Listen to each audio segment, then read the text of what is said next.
Teeth. The humans have two sets of teeth, one replaced by the second. The primary set or milk or deciduous teeth are 20 in number, while there are 32 permanent teeth in adults. 1.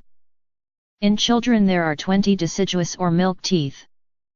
These are incisor, 2 pair times 2 equals 8 canine, 1 pair times 2 equals 4 premolars, 2 pair times 2 equals 8 2.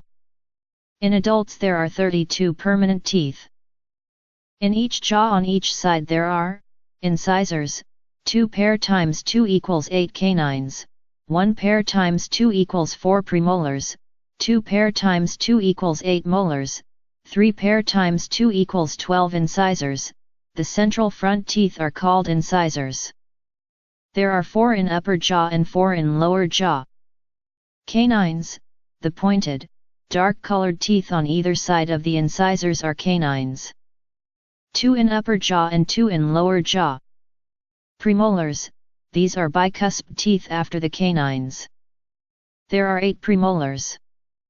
4 in the upper jaw and 4 in the lower. Molars. There are 12 molars, 6 in the upper jaw and 6 in the lower jaw. Structure of teeth. Each tooth consists of a crown, which is the visible part, and the root, which anchors it in sockets in the jaw. A tooth consists mainly of dentine.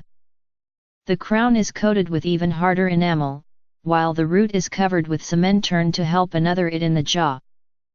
Inside each tooth, there is a cavity full of pulp, carrying nerves and the tooth's blood, and eats through the dentine to the pulp. When the decay reaches the pulp, pain and inflammation follows and tooth may die. A nerve, an artery, a vein, and lymph duct enters the pulp cavity through the root canal. The nerves give sensation of hot and cold.